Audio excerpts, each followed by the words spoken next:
afternoon, everyone. I'd just like to start out with two remarks first. And one is to thank Doug Harris and Elaine and the two young people for a beautiful ceremony. The second is that I'm so impressed with people who speak without notes because I got it all written down. So when I moved to Hopkinton 45 years ago, which it does amaze me that I've been here that long, I had no knowledge of land preservation, nor did I have an inkling that I ever would. Even 30 years ago, when I was busy raising a family, this was not on my radar. In a few more years, however, my husband, in his work at Rhode Island DEM, became a principal negotiator in the acquisition of conservation properties, and the importance of protecting farmland and open space became clear to me. Now in my 12th year as a trustee of the Hopkinton Land Trust, I am still ascending the land conservation learning curve, but have a great deal more knowledge now. And here I am, talking to you all about it. According to our state's Land Trust Council, there are 45 land trusts in Rhode Island.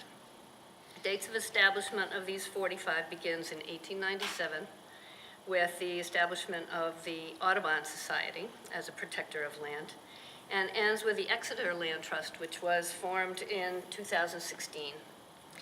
19 of these land trusts are associated with municipal government. Most all are volunteer, and any that have staff typically have only one person on staff. Hopkinton Land Trust is one of the 19 municipal land trusts. At the request of the Hopkinton Town Council, an act of the legislature created the Hopkinton Land Trust, and that act was later adopted in August of 2000 as an ordinance of the town.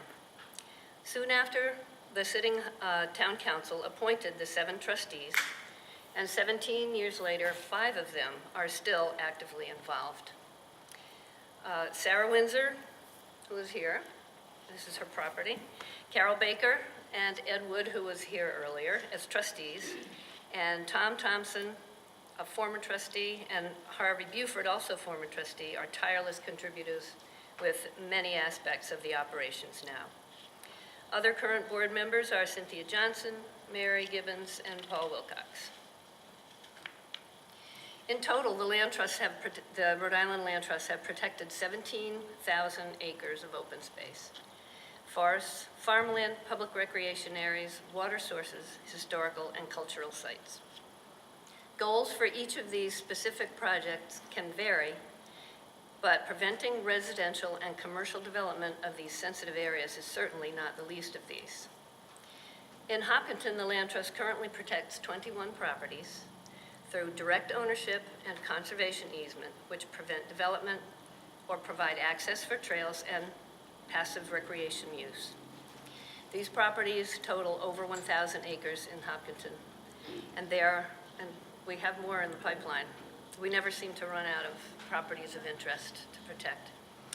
It is difficult, if not impossible, for a land trust such as ours to accomplish its goals without partners in state, local, and federal government, private nonprofits, the 4 New England tribes, and the Narragansett tribe in particular, and archaeological experts from around New England. These partners provide funding and technical support, as well as historical and cultural knowledge and perspective. A term often used by preservation entities is in perpetuity, defined as the state or quality of lasting forever.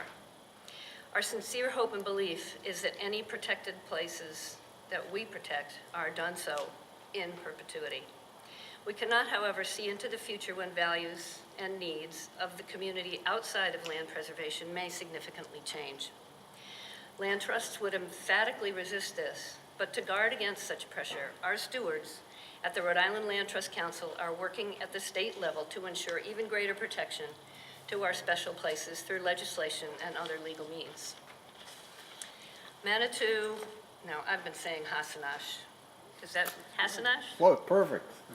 Is the first and only purchase made by the Hopkinton Land Trust, for which the primary goal was historic and cultural preservation.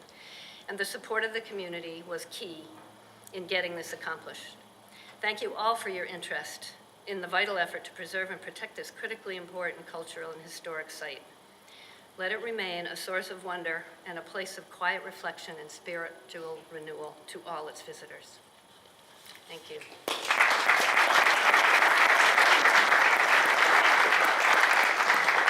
And I am introducing James Gage. I know you've heard his name several times. And he is here with Mary Gage, and they own stone structures and do research on all over the place.